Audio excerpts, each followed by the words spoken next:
Paris, London, Rio de Janeiro, New York. No matter where people lived, one name had united the world for generations. To millions of people, he was not just a football player. He was hope. He was magic. He was the reason children chased a ball through dusty streets dreaming of becoming something greater than their circumstances. But on one unforgettable night, football itself was preparing to say goodbye. It was Pelé's final match, and deep down, the world already knew this was not simply the end of a career. It felt like the end of an era. Outside the stadium, thousands of fans had gathered hours before kickoff. Brazilian flags moved slowly through the cold night air, while street musicians played emotional football songs beside giant posters of Pelé, smiling in his famous number 10 jersey. Some fans had traveled across continents just to witness this moment with their own eyes. An old man stood near the entrance, holding a faded Brazil shirt from 1970 tightly against his chest. When a reporter asked him why he had come, tears filled his eyes instantly. He smiled painfully before whispering, "Because when I was a child, Pelé gave poor people hope." Nearby, a young boy wearing Pelé's jersey looked confused, seeing grown men cry before the match had even started. "Dad," he asked quietly, "why is everyone sad? Brazil hasn't lost yet." His father stared at the stadium lights for a long moment before replying with trembling lips, "Because tonight, football says goodbye to its king."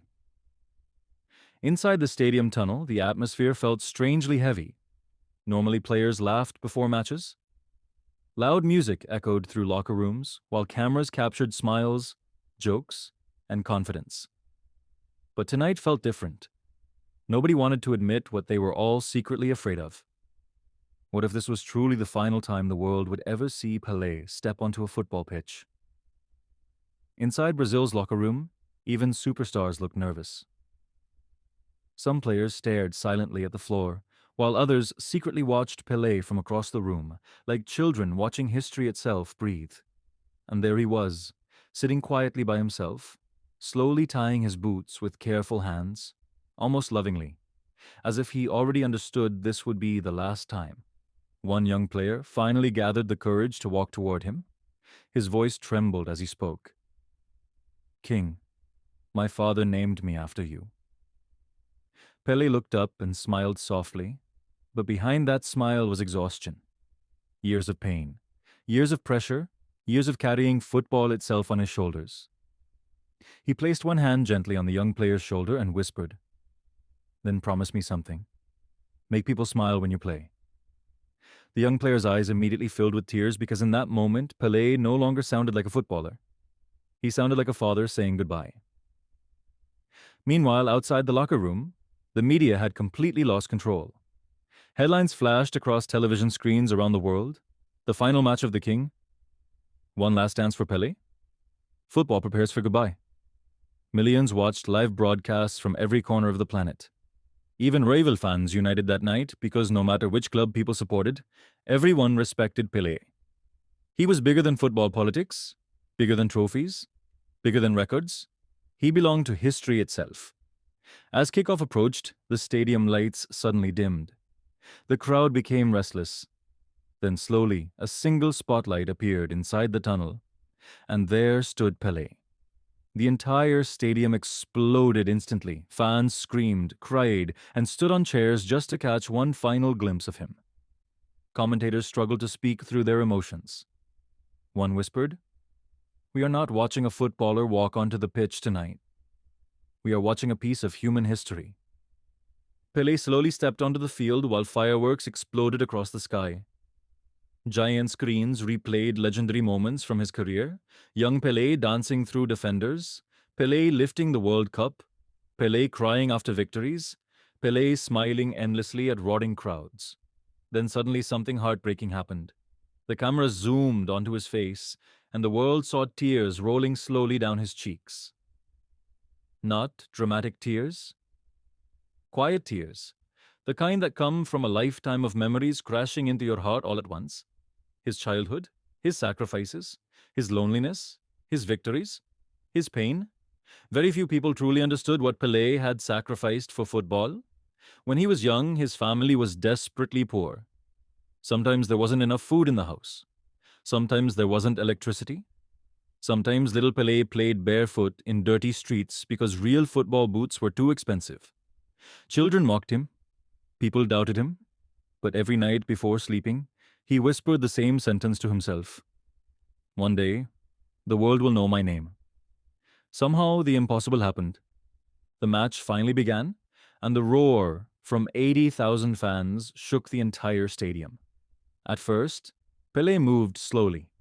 Age had stolen speed from his legs, but not magic. Never magic. Every touch still carried beauty. Every pass still carried intelligence. Every movement still made defenders nervous, because greatness never truly disappears. Then came the 18th minute.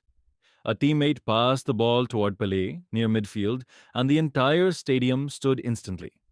Pelé controlled the ball perfectly before gliding past one defender effortlessly. The crowd erupted. Another defender charged toward him, but Pelé nutmegged him beautifully. Commentators screamed in disbelief. For a few magical seconds, time itself seemed to reverse. The old Pelé disappeared and the young king returned. But suddenly, something terrifying happened. Pelé stopped running. The crowd froze instantly. One hand slowly pressed against his chest before he bent forward slightly. Silence swallowed the stadium whole.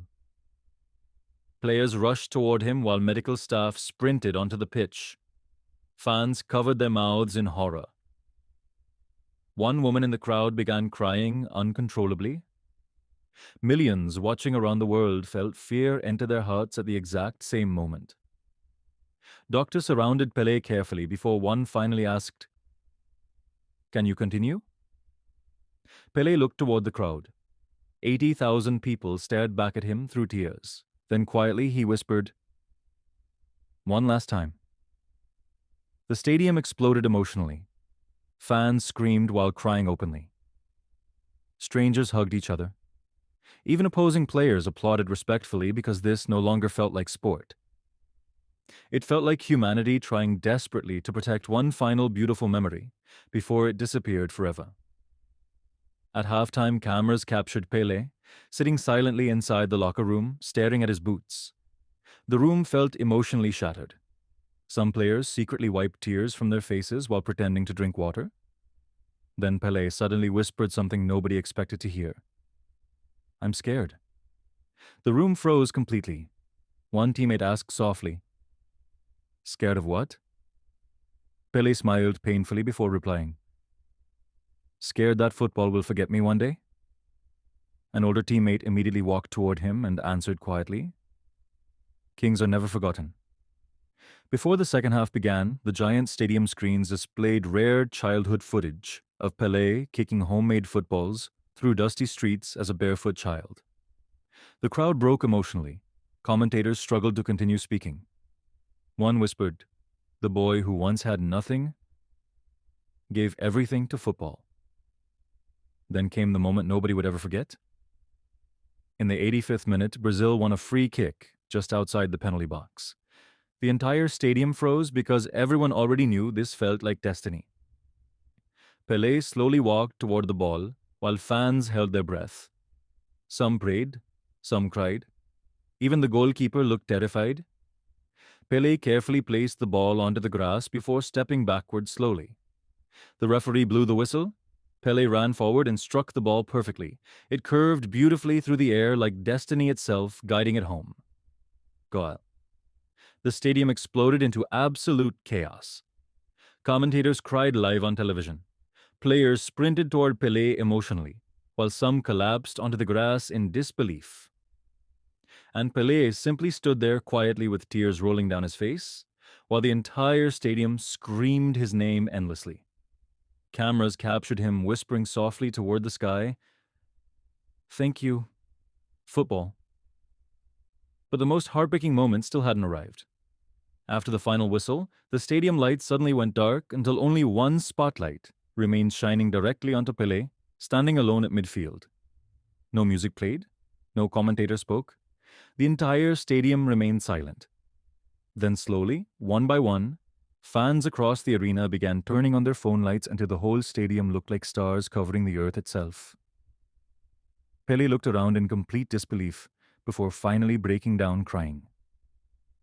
Not as a legend, not as a superstar, but as a man saying goodbye to the thing he loved most in the world: football.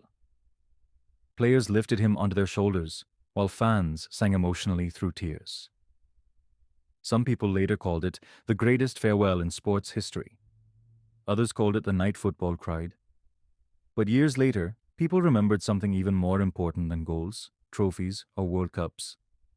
They remembered how Pelé made the world feel. Because true legends do not simply entertain people, they touch hearts forever. And somewhere above the noise of the stadium, above the chants, above the tears, it almost felt like football itself whispered goodbye to its king.